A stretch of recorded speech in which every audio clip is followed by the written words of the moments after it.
How's it going, everybody, and welcome back into episode 2 of For Your Consideration Season 2. We are back here today. You guys saw in the last episode we talked about our reactions, my reactions to the Golden Globes, and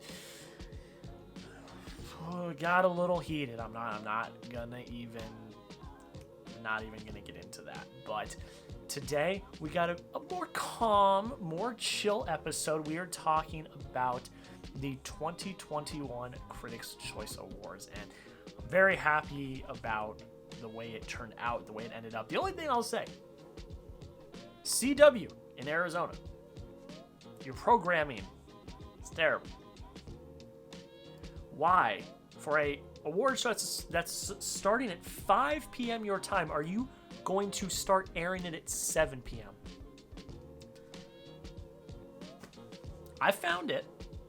I will not disclose how, but I found it, and I got to watch it, but I did not get to watch it on my regular CW because they were not going to start playing it till 7 p.m., 2 hours after it starts.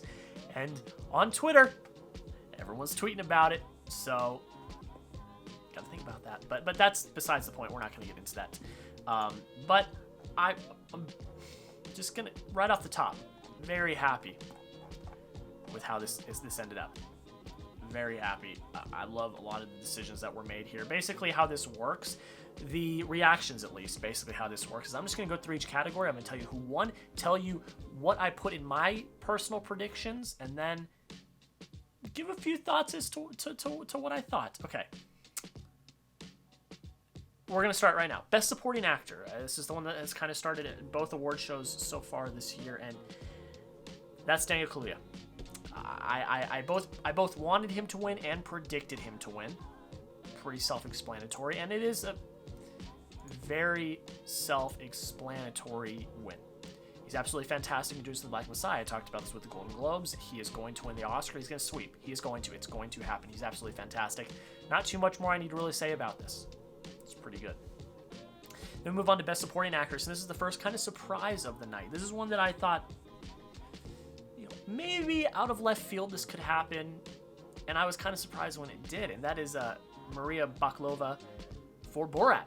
Won Best Supporting Actress. Now, I had Amanda Seyfried as who I wanted to win, and I put Young-Ju Yoon, I believe is how you say her name. I may have botched it, and if I did, I apologize. I had her as was going to win, because I thought with the Critics' Choice, they were going to want to give love to Minari, and I was wrong on that. Minari only won 2 awards tonight, but Maria Bakalova. They must really like her. I mean, I haven't seen Borat 2, so I don't know. I'm actually going to watch it very soon since it's gotten a bunch of love at the Golden Globes, and now she's won at the Critics' Choice. I thought Amanda Seyfried was the obvious choice. I thought she was going to sweep throughout this award season, and now she has lost at the Golden Globes, lost at the Critics' Choice, and she's not even nominated, I believe, for the SAGs. So she's really losing ground. Will she be nominated? I'm fairly certain she will be for the Oscars, but I don't know about a win. This is the most unknown category this year. It is a complete wash.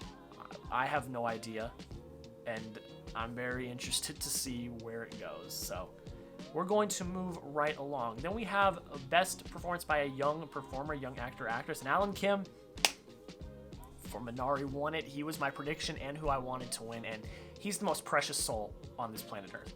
He's absolutely fantastic. He gives a great performance as well, and his speech was just, it almost brought me to tears. It is absolutely great. Minari is a great film. It's not my favorite of last year, but it is a really good film, and I'm glad it's getting a little bit of love. And Alan Kim, man, he's a rising star, and I'm very happy for him, and that's great. Now, one of my biggest surprises, but happy surprises. Best Comedy goes to Palm Springs. Both the one I wanted to win and the one I thought would win. I'm just so happy because this film is absolutely fantastic. It's one of my favorites of last year. It's got 2 fantastic performances with amazing cameos, and it takes the Groundhog Day trope and flips it on its head. And I really, really love that. It's such a heartfelt, charming, just nice film to watch with some great messages. I'm so happy the critics went with this one because they easily could have gone with the cop-out of Borat. And again, I have not seen Borat. I'm sure it's a great movie, but Palm Springs is just special. It's just one of those special fire in a bottle type films, and I'm so happy it won. Next one we were talking about is Best Acting Ensemble. I wanted One Night in Miami to win. I'm going to want it to win for the rest of my life, but I know it won't because The Trial of the Chicago 7 was the one that I thought was going to win and the one that did win. It's a very stacked category, and I didn't really realize that until they were reading the nominees. I'm like, oh my gosh, this is a stacked category. But this was kind of the obvious choice. Up and down throughout the cast, they give absolutely incredible performances. But honestly, it really could have gone to any of them. I mean, The Five Bloods is great. One Night in Miami is great. And the rest are absolutely fantastic as well. But this was kind of the one that I was like, it's probably going to be Trial of Chicago 7, and it was. And I'm not mad at that. I'm not mad at that because, again, up and down the board, they give great performances. So, there you go.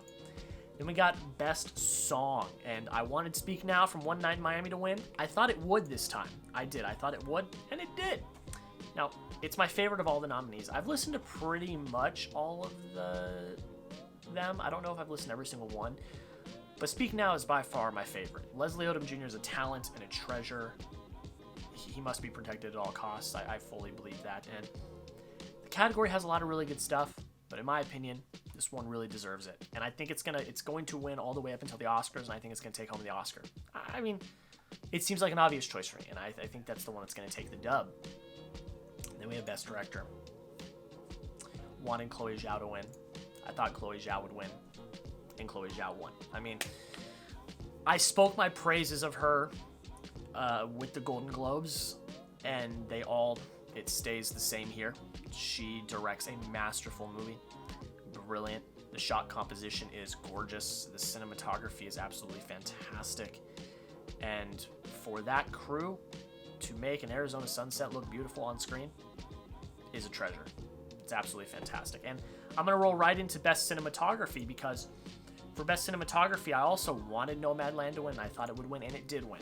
So there you go. 2-1. Best Director, Chloe Zhao, who absolutely deserves it and is going to take the Oscar. It's pretty much confirmed now. The Golden Globes was not a fluke.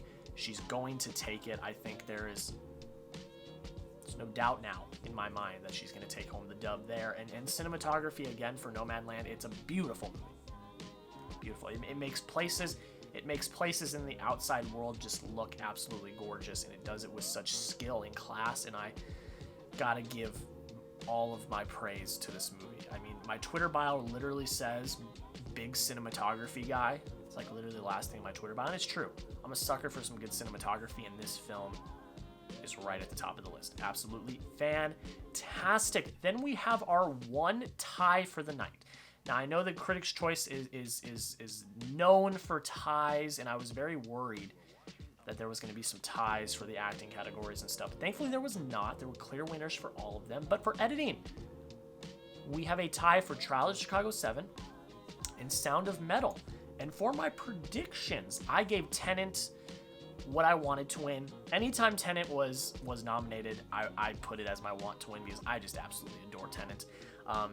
But then I did put Trial of the Chicago 7 for Best Editing. Just the way it's cut up, it's quick, witty, packs a punch. I thought, yep, that's probably going to take it. But I'm very happy, though, that Sound of Metal also took the award because it deserves it as well. And I think if Sound of Metal doesn't take any of the sound categories, there's going to be a problem at the Oscars because the way it uses sound is just something else.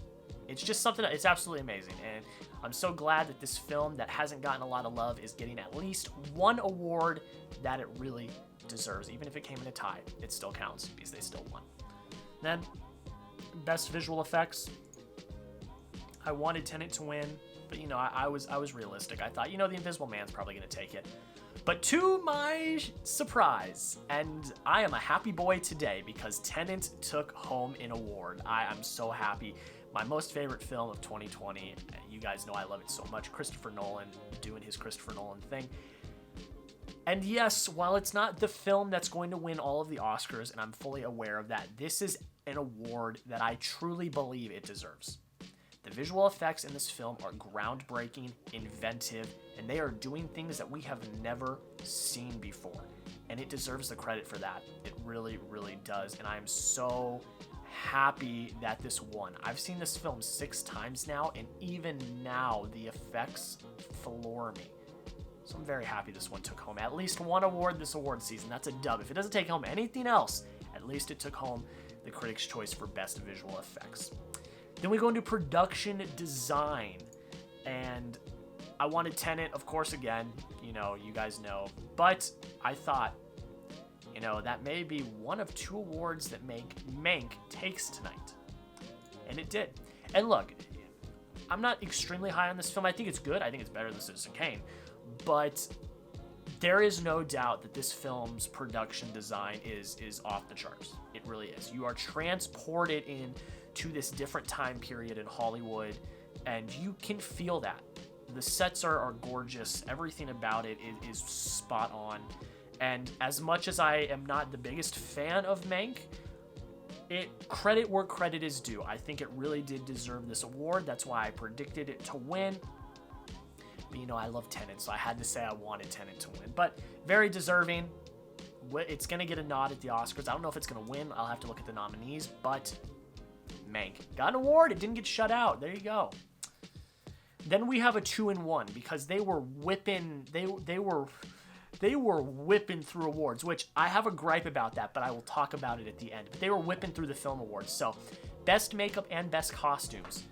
For both of them, I wanted Promising Young Woman to win because a contemporary, modern day film never gets those types of awards because the makeup and clothes look normal. But, there's always something to that. So I wanted that to win, but I was realistic and I said, you know what? This is Ma Rainey Black Bottom's categories to lose. And probably the ones that they're going to take home at the Oscars as well. And they won both of them.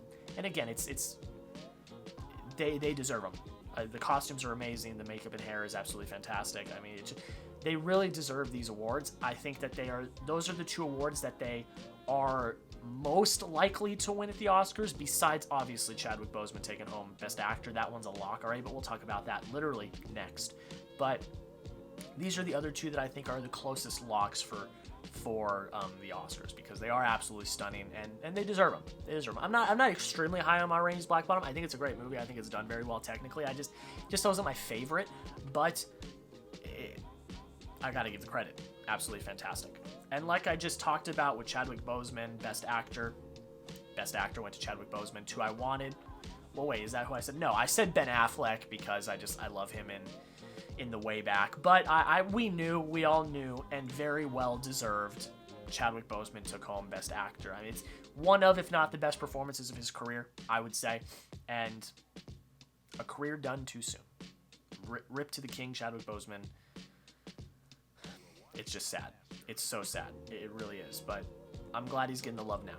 And he's going to win the Oscar. I mean, this win right here confirmed it. He's running away. He's going to sweep and win the Oscar. It's going to happen. Then we have the Best Adapted Screenplay. I put One Night in Miami as what I wanted to win, and I put The Father as what I thought would win. The only reason I put The Father is because there's just been a lot of father love lately. I haven't seen it yet, and that's because it just hasn't been available to watch anywhere that I am. So I haven't been able to see it, but I put that there. But to my surprise and to my very happy self, Nomadland took it home. And that's great because I think it does a really great job at both weaving real-life conversation with dialogue and script.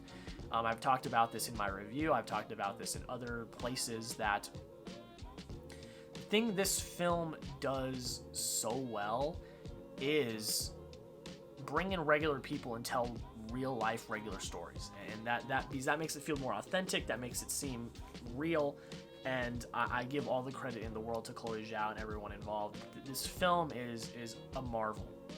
It really is. And I absolutely love it. And I'm so happy it took home Screenplay. But that's not the happiest I was with Screenplay. Because Best Original Screenplay, I wanted Promising Young Woman to win. But I assumed Mank was going to take it home because it's David Lynch and I believe Sorkin. Did Sorkin write that? maybe not, but I know it's, it's Mank. But Promising Young Woman, Emerald Fennell took it home, and I was very happy about that. I love the Promising Young Woman love.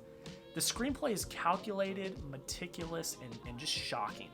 I loved everything about it, and I'm just very happy that it took this home. I don't know what chance it stands to actually win at the Oscars. I really think Mank's going to take it home, unfortunately. Not unfortunately, because it's a pretty good script, but there are other ones I would rather win, if that makes any sense. But I'm very happy Promising Young Woman took it home here.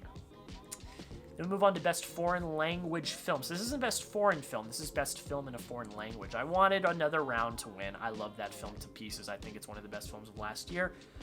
But I knew, and we all knew, that Minari was going to take it home. It's deserving. The ensemble's fantastic. The direction's great. The story's heartfelt and emotional. It's just really, really good. This film's going to make a run at some awards in the Oscars. I truly believe that. And I'm just really happy for everyone that's involved in this film for getting this love. And Alan Kim is a treasure. He's an absolute treasure. I love that kid. He's awesome. Then we have Best Score. Now, obviously, I want Tenet because I think that score... And it's not... This one isn't just for Tenet love. I truly believe this was the best score of last year. I'm just going to say that up front. I think what Ludwig Göransson did was so inventive and creative. But I knew that Soul was going to win. And rightfully so. This film is centered around music. Very, very pleasing to listen to and very well done music. And again, it's very inventive. It's very pleasing to listen to. It's a brilliant script. It is. I'm not gonna take it away from it. And it nails it. It nails it. For a film revolving around music and jazz music and all of that, you got to have a score that kicks and really hits hard, and it did. It's absolutely fantastic. This one's going to win at the Oscars. This is another one of the locks, I would say. It's gonna just drive it home, and good, because it's a great score. Then we have Best Actress. I wanted Carey Mulligan to win.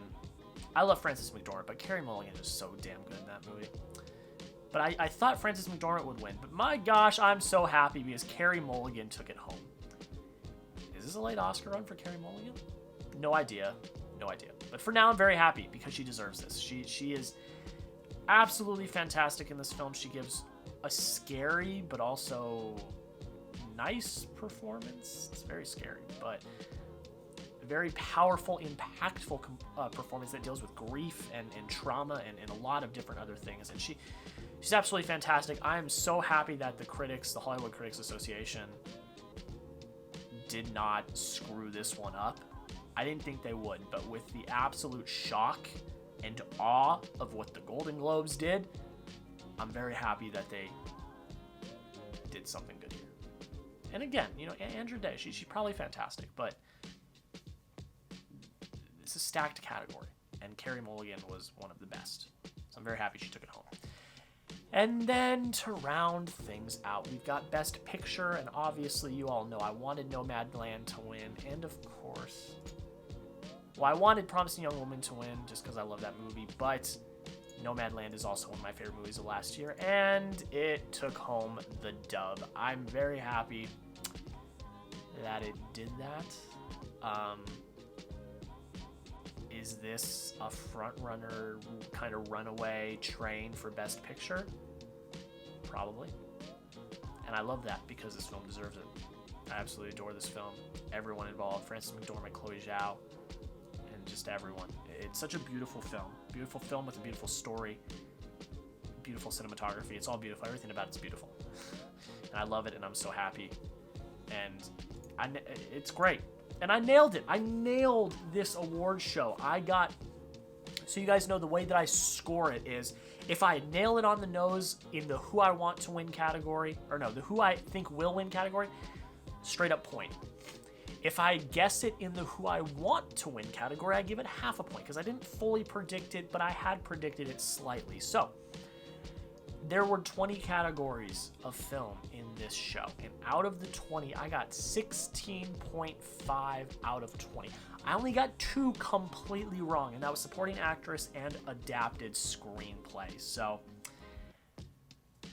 I'm fixing to have a pretty nice Oscar performance. We're revving up, guys, and I'm very excited about that. But let me know down below in the comments, what did you guys think of this award show? How did you do? The last thing I want to say before I get out of here is just, I love TV and limited series and stuff like that. But you got to do one of two things. Either you have to separate the two and do two different shows, or you got to hurry the TV up, because they whipped through award categories and just named who won, didn't give any acceptance speeches, didn't show the nominees at all. But they showed every single TV and limited series category, and they got acceptance speeches and everything. Like, they whipped through both screenplay awards. Like, Emerald Fennell won Best Original Screenplay, and she didn't get to give an acceptance speech because they whipped through them right before they went to commercial.